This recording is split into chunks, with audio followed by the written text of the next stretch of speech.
睇6點鐘新聞，我係吳秀華，我係李卓敏。先睇今日嘅新聞重點。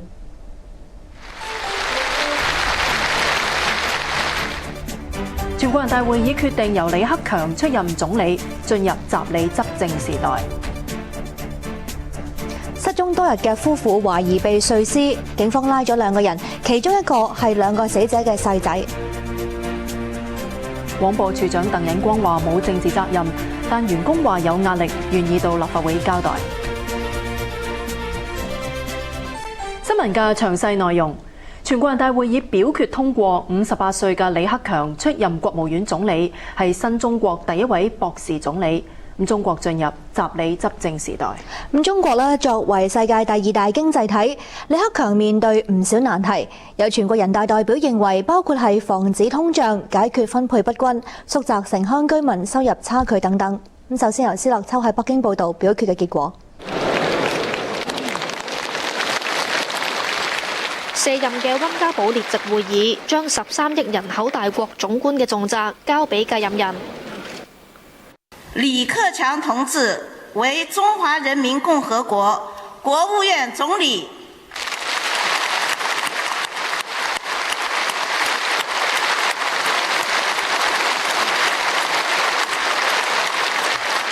李克強首先同提名佢出任總理嘅國家主席習近平握手，之後又同前上司溫家寶合照留念。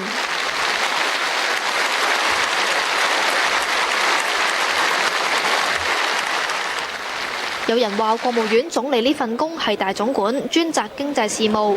完成10年總理任期嘅溫家寶交出嘅成績單係中國經濟總量躍升全球第2，全面減免農業稅等，但亦都留低咗貧富差距拉大、樓價上升、貪腐問題有惡化等。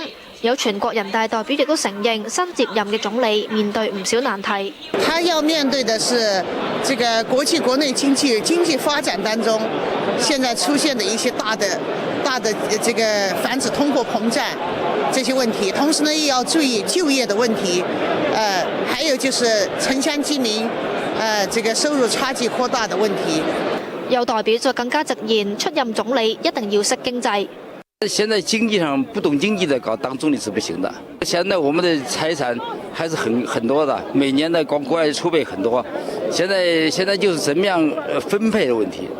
錢現在我們還是有的，而且還是不少的。怎麼樣分配更合理？現在是這個問題。怎麼樣來監督這些錢的花要用到老百姓身上？作為國務院總理，其中一項重要嘅工作係點樣推動中國嘅經濟轉型，令中國可以持續發展。亞洲電視記者施樂秋喺北京報導。李克強係經濟學博士，佢喺中國躍升為世界第2大經濟體下出任國務院總理，面臨嘅最大挑戰係保持中國經濟平穩增長嘅同時，要縮窄貧富差距。孫少勤講下。18屆中共中央政治局常委李克強排名升上第2位，外界已經預料到佢會接任總理。喺舊年年底18大之後，李克強到江西同埋湖北考察，佢冒住大雪探訪深山農戶，聆聽民眾嘅心聲。李克強5年之前嚟過呢度，呢次舊地重遊，為嘅係要了解5年過去居民嘅生活有乜嘢變化，想知道佢哋仲有乜嘢困難同埋心願。李克強唔只係淨係聽，佢帶埋筆記簿，記低村民嘅訴求。呢位經濟學博士出任總理之後，面對嘅最大挑戰就係繼續促進中國經濟社會發展。佢之前曾經講過，經濟發展同埋改善民生係相輔相成嘅。我們加快轉型，調整結構，根本目的是保障和改善民生，而保障和改善民生又有利於提高收入、刺激消費、開拓市場，發展經濟和改善民生相輔相成，可以形成良性互動。李克強喺中國躍升為世界第2大經濟體嘅成就之下，出任國務院總理。上任之後面臨嘅最大挑戰就係喺保持經濟平穩增長嘅同時，要縮窄貧富差距，維持社會和諧穩定。58歲嘅李克強喺文革期間曾經下鄉做知青，1978年考入北京大學讀法律，畢業之後留低喺學校擔任團委書記。佢喺共青團中央工作長達15年。期間取得北京大學經濟學碩士同埋博士嘅學位。1993年開始出任團中央第一書記，5年之後調到地方歷練，先後喺農業大省河南同埋老工業基地遼寧出任一把手。喺07年進入中央，作為總理溫家寶嘅副手，負責重中之重嘅醫療改革同埋保障性住房工程。李克強喺出任副總理期間，曾經到過香港訪問，推出多項惠港措施。亞洲電視記者孫兆勤報道。全國人大今日嘅全體會議亦都選出新一屆最高人民法院同埋最高人民檢察院領導人，並且通過國家中央軍委副主席等等嘅人選。而新任嘅最高人民法院院長就由湖南省委書記周強出任，佢話會着力推進公正司法，但就冇再回應佢主政湖南時發生嘅李旺陽死亡事件。謝明輝喺北京報導。全國人大全體會議通過由國家軍委主席習近平提名嘅2名國家軍委副主席人選，由本身係黨中央軍委副主席嘅范長龍同埋許其亮出任，都決定咗8位國家中央軍委會委員。今次全體會議又選出最高人民法院院長，由湖南省委書記周強出任。周強話會順應人民期待，進一步推進司法工作。我順應人民群眾的期待，進一步推進公正司法。但佢並冇回應到李旺陽事件。港區全國人大常委范徐麗泰認為，李旺陽事件對於周強選情並冇影響。其實內地嘅人呢，根本冇咩人知道李旺陽事情，就算知道嘅都唔係覺得係特別有啲咩嘅即係重要性。再加上呢，李旺陽嘅事情呢係發生喺一個比較細嘅地方，而周強負責嘅係成個省，佢係嗰個省嘅一把手，好可能根本嗰件事呢要喺香港嗰邊有咗反應呢，然後佢哋內地啲領導先至知道原來有件咁嘅事。有港區全國人大代表亦都話，周強喺處理事件上面已經盡咗本分。咁但係當時佢手裏頭揸嘅證據呢，的而且確得咁多。如果純粹係根據嗰啲驗屍報告去睇嘅話呢，佢係做咗佢嘅本分。問題係我哋自己信唔信，即係嗰啲驗屍報告啊嗰啲嘢啦。咁係咪即係我哋香港人有好多嘅唔同嘅睇法？53歲嘅周強係讀法律出身，本身有法律碩士學位，佢亦喺司法部工作超過10年。至於最高人民檢察院檢察長就由曹建明連任，曹建明同樣擁有法律碩士學位，以往亦都參與過大概9年嘅司法工作，由2008年開始出任最高人民檢察院檢察長一職。亞洲電視記者謝明輝喺北京報導。返嚟本港，大角咀一個單位發生謀殺案，一對失蹤多日嘅夫婦懷疑被人碎屍，警方拉咗2個人，其中一個係2個死者嘅細仔。梁家寶報導。警方喺大角咀角祥街2號一個單位發現多個裝住人體殘肢嘅箱同埋袋。警方話單位係兇案現場，而殘肢估計屬於早前失蹤嘅年老夫婦周桓基同埋蕭月兒。咁我哋而家都係仍然去揾個動機啦，究竟點解因為想殺害呢一對夫婦？究竟係咪呢一對夫婦呢？我哋仍然係要有待跟進，因為我哋暫時呢係揾唔到嗰個頭顱啊各樣嘢嘅。咁我哋可能要經過呢一個DNA 啊或者係指模嘅鑑定啊，先能夠去揾出究竟而家上次揾到嘅殘肢呢係咪就係呢一對失咗蹤嘅夫婦啦？警方其後將證物包括兇器同埋殘肢運走。上個星期6，失蹤夫婦嘅長子報案，話自今個月2號下晝，父母喺旺角同弟弟飲茶之後，佢哋話會去內地旅遊，但係其後失蹤。兩兄弟喺社交網站發布尋人啟事。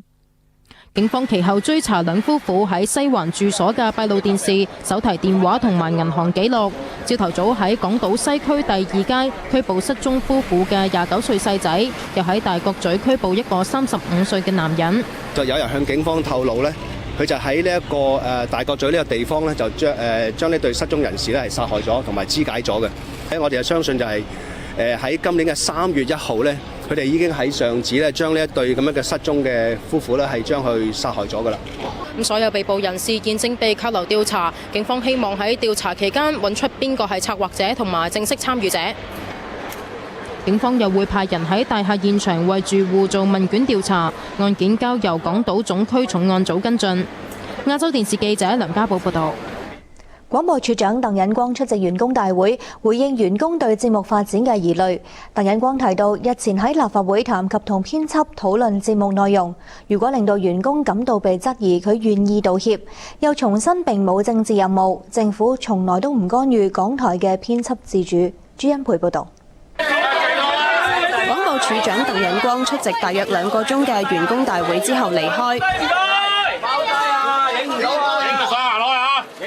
佢話：日前喺立法會談及舊年城市論壇節目放空凳嘅事，係回應記者嘅提問。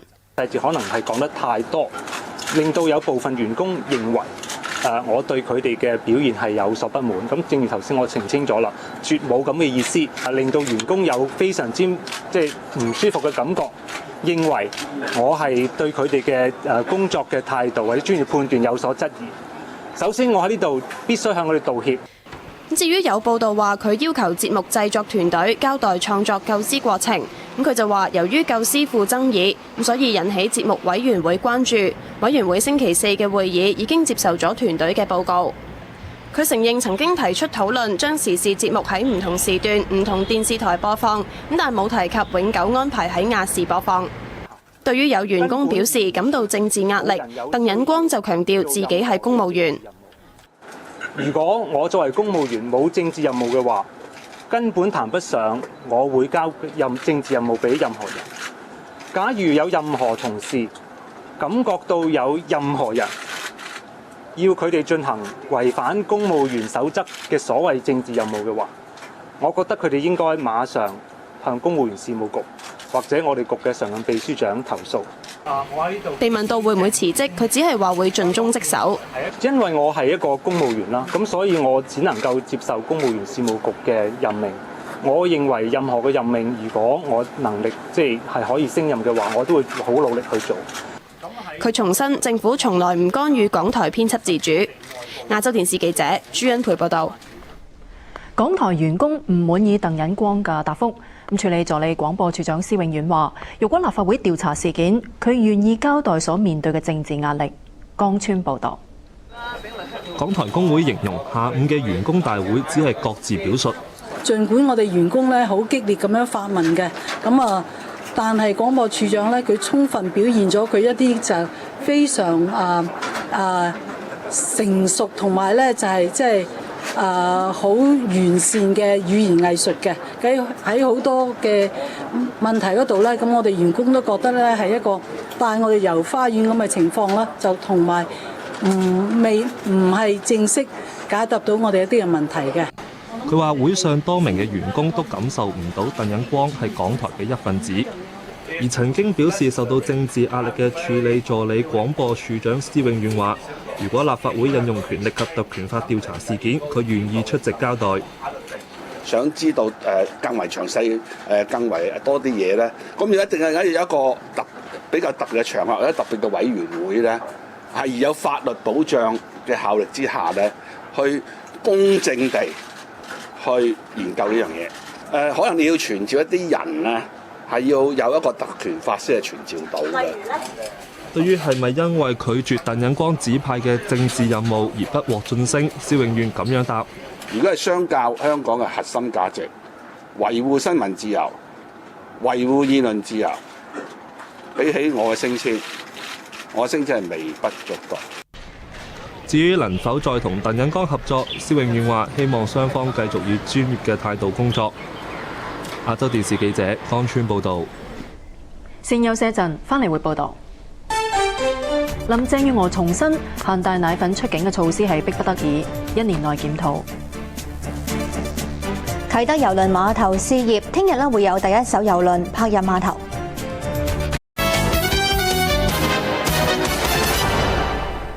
翻嚟新聞時間，粵港合作聯席會議第18次工作會議喺廣州舉行，兩地同意建立反走私機制，打擊集團式水貨活動。出席會議嘅政務司司長林鄭月娥重申，限帶奶粉出境嘅措施係迫不得已，並非針對內地人。由梁素婷喺廣州報導。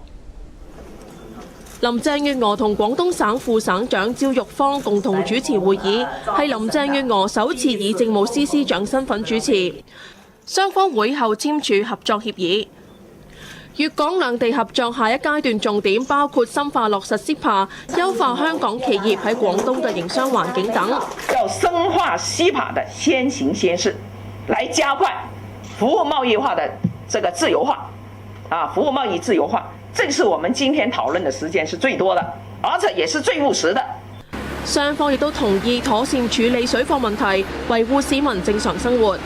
建立一個粵港反走私的緊密的合作機制，我期望借此加強雙方的溝通交流，共同採取持續的有效的措施，打擊這個集團式的水貨的活動。佢重申水貨活動嚴重，限帶奶粉出口係迫不得已。在考慮了也用了其他的方法以後，是在我們叫是逼不得已的情況下，我們採取了用法律來規定這個限制的出口這個工作肯定不是針對內地人的。林鄭月娥又話，政府最快喺1年內檢討限帶奶粉措施，會視乎整體奶粉供應同埋銷售情況，能唔能夠滿足本地媽媽嘅需要，再次希望內地民眾諒解。亞洲電視記者梁素婷喺廣州報導。預期年中啟用嘅啟德郵輪碼頭聽日試業，一艘嚟香港作中轉站嘅郵輪會泊入碼頭。旅行社就認為新郵輪碼頭會帶嚟商機，但係環保團體就批評政府喺推動郵輪自願減排方面力度不足。劉文麗報導。啟德郵輪碼頭仲未完工，但第一艘郵輪星期六就會由越南下龍灣抵達呢度試泊，使用碼頭嘅前園區運作。至於碼頭嘅首個泊位，到今年中先至正式啟用。有旅行社為帶嚟嘅商機做足準備。坐郵輪嘅客戶嚟香港好多都係一啲比較高端啲嘅客戶啦，佢哋嘅消費能力比較高啲咁多，令到嗰個香港唔單止淨係喺航空嘅國際城市以外咧，仲有郵輪咧可以駛嚟香港咧，令到我哋嘅競爭力提升咗好多。佢話睇好郵輪旅遊會成為新趨勢，年中碼頭啟用時嘅船飛早喺上個月底已經賣晒，而家正同多間郵輪公司洽談發展新航線。不過而家使用碼頭亦都帶嚟環保問題。年初嘅施政報告提到向立法會申請撥款，喺碼頭安裝岸電設施，等郵輪停泊嘅時候改用電力，但設施仲未安裝。政府亦都未立法規管郵輪來港之後要轉用超低硫柴油。有環保團體批評政府而家就使用碼頭，擔心郵輪會排放大量二氧化硫，污染空氣。好多問題仲有好多疑問都未解釋清楚嘅時候，即係政府亦都未有相關嘅配套做好嘅時候呢，就係居民嘅健康未得到保障嘅時候呢，就將呢個碼頭上馬，我覺得對社會係唔公平嘅。對於政府話喺立法之前鼓勵業界自願減排，地球之友認為政府嘅宣傳力度嚴重不足。亞洲電視記者羅文麗報導。九巴星期日起加價4.9%，政府話下定決心重組路線，減輕日後加價壓力。其中一個重組指標係巴士嘅載客量。依家部分路線嘅載客量長期偏低，但有乘客就唔希望取消。咁由金玲彤講下點解。喺荃灣坐呢一架九巴51號線㗎，大多數都係到大帽山嘅行山客。我哋即係去川龍飲茶，就係即係懷舊。以前咧就行路上嚟嘅，跟住再搭呢個巴士上嚟。如果唔係搭呢線巴士咧，就一係你就係行上去啦，一係揸車啦，一係搭的士咯。不過睇真啲，乘客就唔多，只係有10幾人。車程接近1個鐘頭，行咗一半嚟到大帽山郊野公園，行山客都落晒車，咁就剩翻幾個人。拜拜。 51號來往荃灣同埋錦上路，25至到40分鐘一班。九巴之前講過，呢一條線嘅載客量只有1成幾。根據運輸署重組巴士線嘅指引，呢一類班次較少嘅路線，最繁忙1個鐘頭嘅載客量低過5成，就可能要取消。但係乘客都話唔想。如果你係真係冇咗架咧，呢度真係冇車㗎啦。上大帽山真係冇車。車程縮短啲又得唔得呢？如果喺山頂設咗總站，就係淨係方便咗行山嗰班咯，就係冇顧及到呢邊嘅村民咯。來往太和至到九龍灣啟業嘅74號 A 等巴士嘅乘客都唔多。本身又貴啦，加上佢又兜嚟兜去啦，喺嗰個觀塘區又兜，跟住喺大埔呢度又兜，即係嗰個車程太耐啊！九巴舊年重整過呢一條路線，將終點由觀塘改為啟業，又新增轉乘優惠，但客量仍然無法改善。不過除咗載客量，路線係唔係取消，仍然要考慮係唔係有特殊地區需要，以及有冇替代路線。亞洲電視記者金玲彤報導。美國總統奧巴馬致電祝賀國家主席習近平當選，重申對網絡安全嘅關注。習近平就期望同美國相互尊重、擴大合作，走出一條新型大國關係嘅路。羅佩瓊報導。白宮表示，奧巴馬喺尋晚致電習近平，祝賀佢當選國家主席，亦討論咗美中關係嘅前景、朝鮮半島無核化、人民幣匯率同埋知識產權等問題。表示希望雙方擴大合作，兩國元首保持經常直接嘅溝通。奧巴馬強調，佢堅決致力於加強實際合作，以解決亞洲同埋世界所面臨最緊迫嘅經濟同埋安全挑戰。基於受到嚟自中國嘅黑客攻擊造成嘅威脅越嚟越大，奧巴馬喺電話中特別提到網絡安全嘅重要，指網絡威脅係美中嘅共同挑戰。習近平就指出，中美有住巨大嘅共同利益，亦存在住一啲分歧。中方堅定不移維護同埋促進中美關係發展，願意同美方一道增進互信、擴大合作，推進合作伙伴關係建設，走出一條新型大國關係之路。習近平強調，只要本住相互尊重、開放包容嘅精神，中美喺亞太完全能夠有更大嘅作為。佢亦就朝鮮半島形勢同埋網絡安全等問題展述咗中方原則立場。雙方同意為咗擴大合作同埋協調，兩國要經常進行高層接觸。美國國務院隨即宣布，國務卿克里將會喺4月中旬訪問韓國、日本同埋中國，討論一系列雙邊、多邊同埋地區問題。而美國財政部長傑克魯下個星期2起一連2日訪問北京，討論貿易公平競爭以及尋找商務合作機會等，係佢上任之後第一次外訪。亞洲電視記者羅佩瓊報導。陣間翻嚟會報導。當年沙士抗疫行動嘅發起人話：團結就可以克服困難。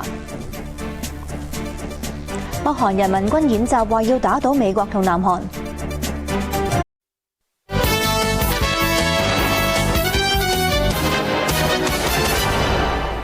翻返嚟新聞時間，當年沙士爆發威脅住公眾健康，更加嚴重打擊咗經濟活動。有社會人士就發起抗疫行動，團結各界力量，鼓勵港人積極面對。活動嘅發起人話：沙士激發港人團結嘅心，就算再遇到困難，港人一定能夠靠自己嘅力量渡過難關。羅文麗同佢哋傾過，即係覺得香港人呢就好似有一段時間差唔多好似個死城咁樣嘅。如果再持續多，我諗2-3個月呢，可能好多已經係要執笠㗎啦。10年前沙士襲港，唔少市民都驚受感染，足不出戶，多個行業大受影響，店鋪都冷冷清清。當年世衛更加喺4月2號發出全球旅遊警告，呼籲旅客避免嚟香港，嚴重打擊旅遊業，經濟雪上加霜。自從沙士一爆發之後呢，咁其實呢，我哋公司呢啲電話突然間多得好緊要。咁多到呢，其實就一打電話嚟嘅時間呢，係取消晒所有團。咁最大嘅問題真係唔知持續到幾時，所以的而且確當時係如果做生意嚟講，真係好擔心嘅。為咗振興經濟，旅行社率先推出本地遊行程，又同航空公司同埋餐廳合作推出優惠，鼓勵本土消費，反應熱烈。最難忘經歷就係尖沙咀個碼頭。就即係鋪滿晒人啦，不特止啦。咁所有嘅離島當時咧係旺角嘅，即係呢啲海島其實當時係好多人出去，咁同埋咧係出海。咁出海有一度好咧，就吸下新鮮空氣。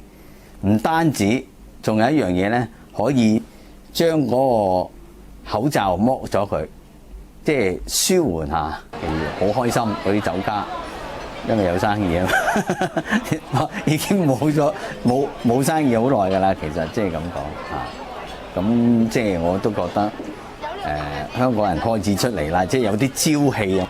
沙士之後咧，其實我覺得香港人咧更加會對香港嘅景區咧係愛上咗佢。我記得我有幾晚冇瞓覺，就係整呢份約章。呢份約章寫上唔同行業要注意嘅衛生事項。全城抗鹽大行動發起人黃應明話：當時最希望團結社會，同埋一班朋友咧就發起咗呢個全城即係抗鹽嘅大行動啊！咁睇下點樣大家將自己嗰種嘅即係恐懼啊變成為咗一種力量，去互相嘅支持啊！佢同小組成員舉辦多項活動，多個機構、學校亦都響應。呢個係一個愛心嘅開始，團結嘅開始。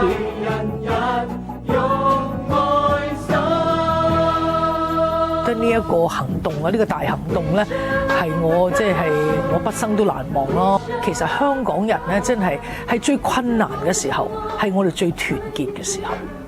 亦都係咧，我哋即係有一種嘅無形嘅凝聚力咧，係可以發動得咁大，真係我哋香港一啲無形嘅資產咯。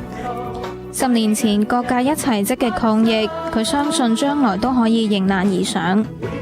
當然我唔希望呢啲即係正如我講話呢一類嘅打擊再嚟香港，但係我相信如果再面對任何困難，香港人，我對香港人好有信心。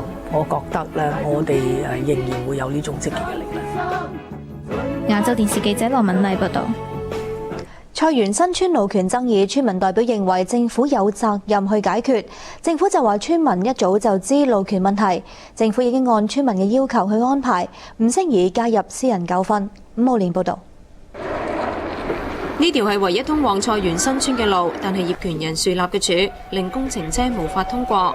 3年前，因為廣深港高速鐵路香港段工程要搬村嘅菜園村村民喺呢度嘅永久房屋動工無期。運輸及房屋局副局長邱成武話，鄉議局已經積極協助村民，民政事務處亦都有協調，政府不宜介入私人路權問題。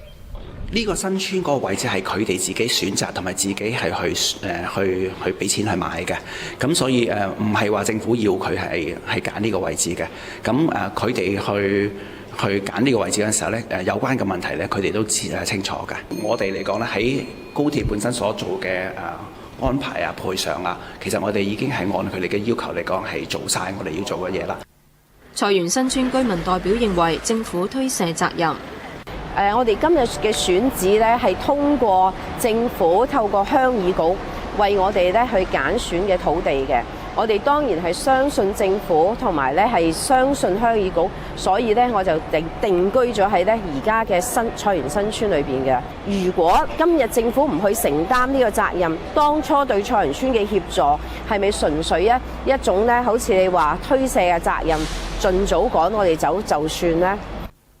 佢話會堅持喺現有選址度起屋，期望稍後同通道嘅業權人、八鄉鄉委會同埋鄉議局主席劉皇發嘅會談，能夠達成共識，解決問題。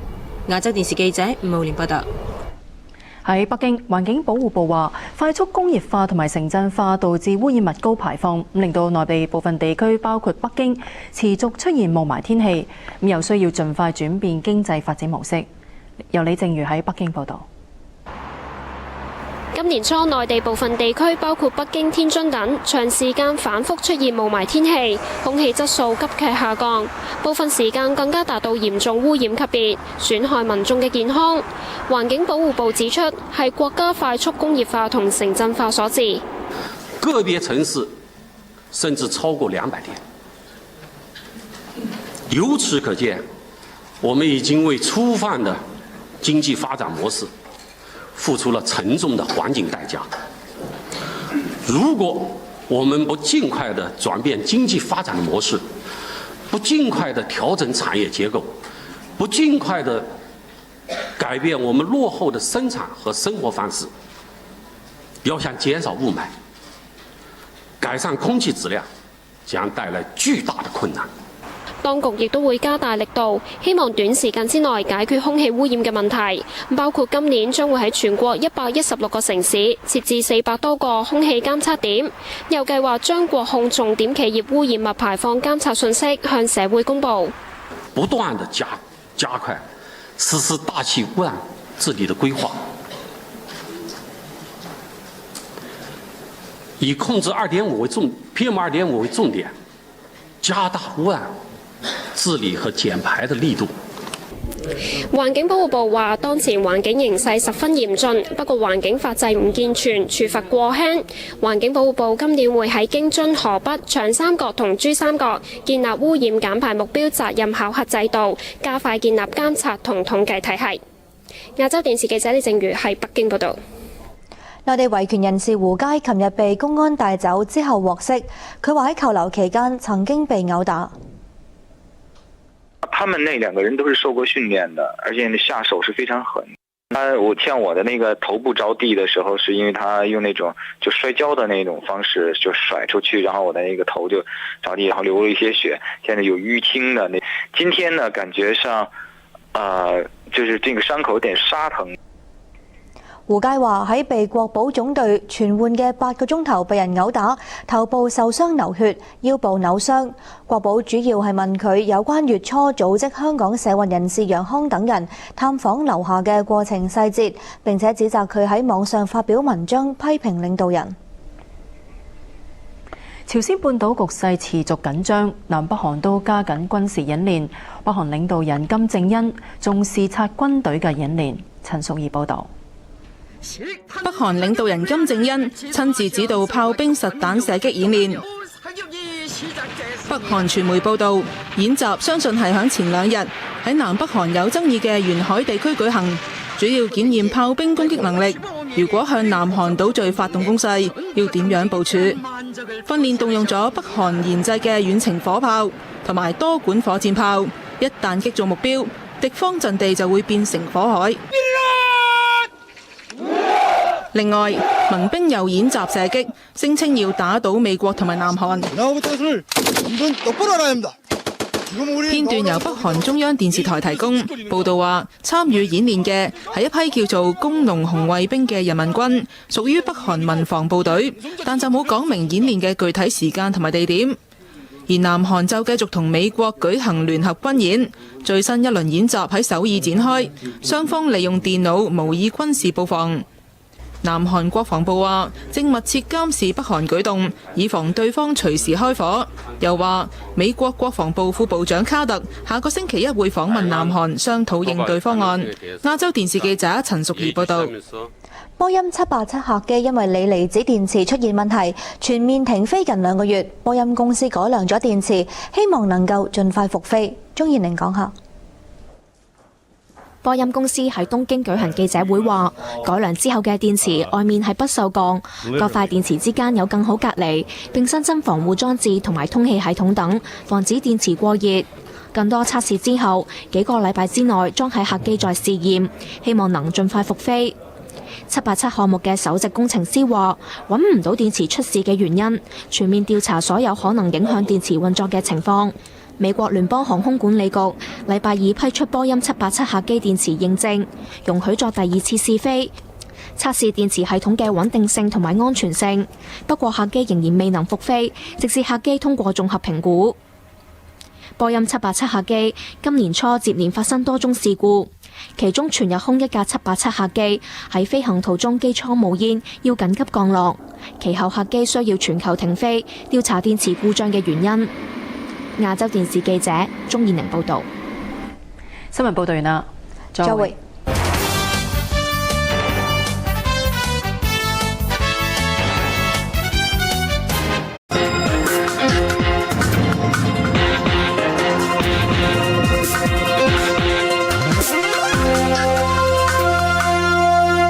歡歡迎收睇經濟快訊，我係余樂明。港股表現反覆，全日高低波幅超過300點，全個禮拜計恒指就跌2%。林子彤報導。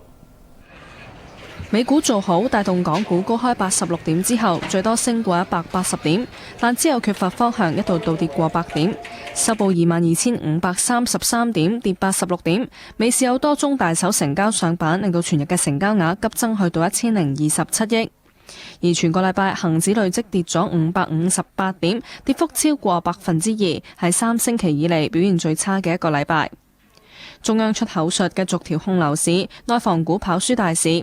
受負面消息影響嘅華潤置地係表現最差嘅藍籌。龍湖地產核心純利有增長，但亦都要跌3%。水泥股有沽壓，安徽海螺跌半成。加按息嘅恒生跌1%，但匯控支撐大市，連同渣打分別反彈1%同2%。憂慮超低按息時代結束，本地地產股普遍跌1%至3%，收租股亦都弱勢，九倉同埋希慎跌超過3%。國壽頭2個月保費收入倒退，股價跌1%。富時香港指數收市又執位，相關股份有異動。中國燃氣急挫1%，相反匯源果汁升超過7%。亞洲電視記者林思彤報道。10隻最活港股嘅收市價。騰訊控股跌過6，安石 A50 跌毫4，百麗國際跌7毫2，中移動跌8毫，新鴻基地產跌過7，匯控升1個3毫半，建行跌1仙，工商銀行跌2仙，中國海洋石油升1毫4，中國銀行跌4仙。睇下啲公司業績，華潤置地舊年多賺3成，而美聯物業多賺超過8成。陳可文報導。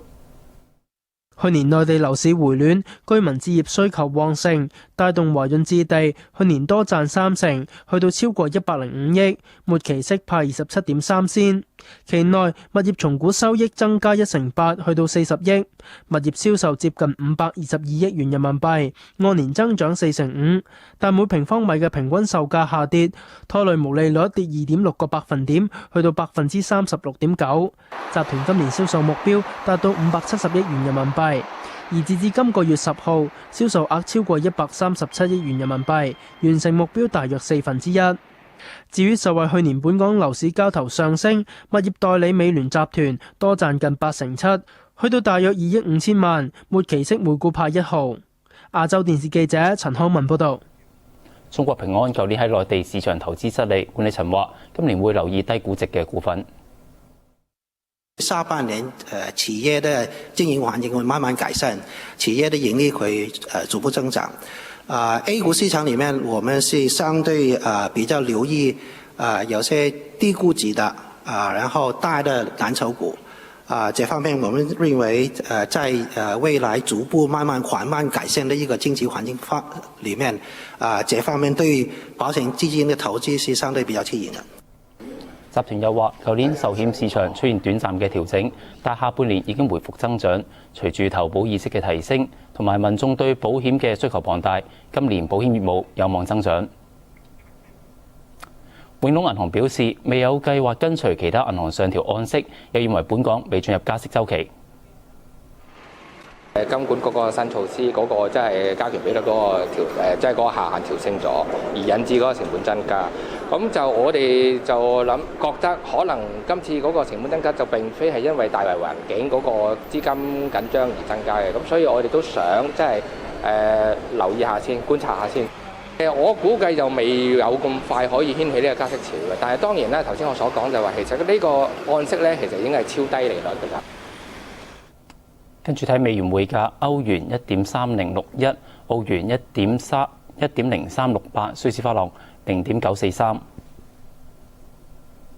港元匯價，英鎊11.7611，澳元8.0456，新西蘭元6.3783。歐元10.1349，瑞士法郎8.231，每百港元對人民幣80.099。倫敦金每盎司報1593.23美元，本港9個金每兩上升35蚊。各位經濟快訊報道完，再會。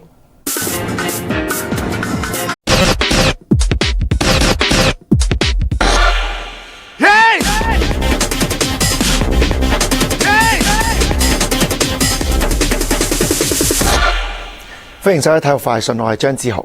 印第安韋爾斯嘅網球賽，拿度輕鬆贏咗費達拿晉級4強。雖然當今男子網壇已經進入咗4大天王嘅時代，兩位前世界一哥費達拿同埋拿度絕對係一場經典嘅對決。過去交手邊一個贏多，意義已經唔大。費達拿已經31歲，表明要減少比賽嚟保持狀態。失傷復出嘅拿度經過多個比賽，狀態亦都不斷提升，但仍要一場對頂級嘅球手嘅硬仗嚟鞏固信心。結果佢做到贏費達拿6-4同6-2晉級4強。另外晉級有6號種子嘅貝迪治，兩大高佬嘅對決。南非嘅奇雲安達臣身高6尺8寸，對住貝迪治都唔輸蝕，都有6尺5寸。但兩人喺世界排名相差好大，貝迪治排第6，而奇雲安達臣排喺37位。今場比賽亦都冇意外戰果，貝迪治順利贏兩盤6-4，淘汰奇雲安達臣。喺佛羅里達舉行嘅美國職業高爾夫球巡迴賽，新人嘅史迪芬妮暫時領先。佛羅里達近日嘅天氣唔錯，有利一班球手發揮最佳水準。史比夫雖然喺第11個洞沙坑中成功救波，更加打出低兩桿嘅老鷹，可惜全日表現只係一般，打出超標準一桿72。而新人史迪芬妮近況大勇，打出低6桿嘅65，暫時領導群雄。夏文就以低4桿67桿緊隨其後排喺第2，而並列第3位嘅一共有3位球手，包括而家睇到嘅英格利殊同埋列迪寧同埋史提爾，同樣做出低標準3桿嘅68桿。世界格蘭披治電單車賽繼續喺美國德州進行試車，本田車隊嘅馬古斯第2日再做出最快圈速。正式試車將會喺下星期6喺西班牙舉行，各支車隊喺德州為自己嘅戰車作最後測試。本田車隊嘅新人馬古斯再次做出最快圈速，時間係2分03秒853，比第一日更加快。隊友帕杜沙第2，最大嘅對手約馬車隊嘅羅倫素同埋前世界冠軍羅斯就分別排第3同埋第5。本年度嘅英格蘭披治電單車賽下個月7號喺卡塔爾嘅多哈揭幕。睇好新聞報道完啦，拜拜。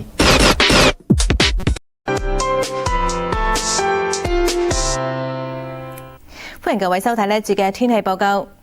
本港今朝早呢係多雲同天氣清涼，大部分地區氣溫呢就降至17度左右。日間雲層轉薄，下晝部分時間有陽光。各區嘅氣溫普遍喺22度左右。今日吹和緩嘅偏東風，初時離岸風勢清勁。錄得嘅氣溫就介乎17.7度至到22.3度，相對濕度介乎63%至到82%之間。而家嘅氣溫就係20度，相對濕度75%。今日最高紫外線指數係7，強度屬於係高。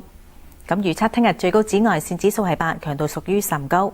我哋跟住睇天氣圖，東北季候風正影響廣東沿岸，跟住衛星雲圖，一道廣闊嘅雲帶正覆蓋住中國西南部。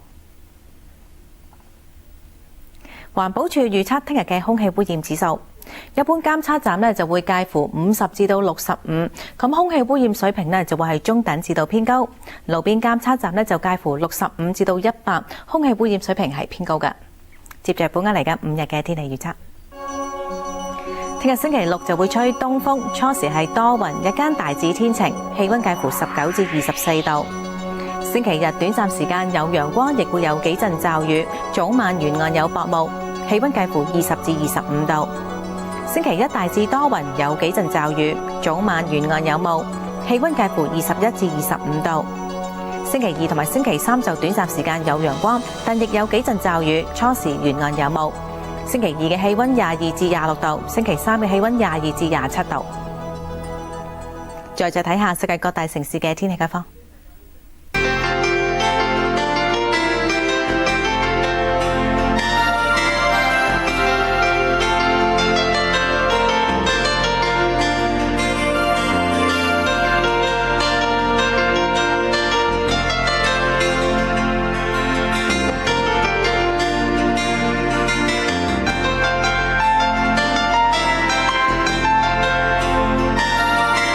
呢一節天氣講完啦，祝大家愉快嘅週五晚上，拜拜。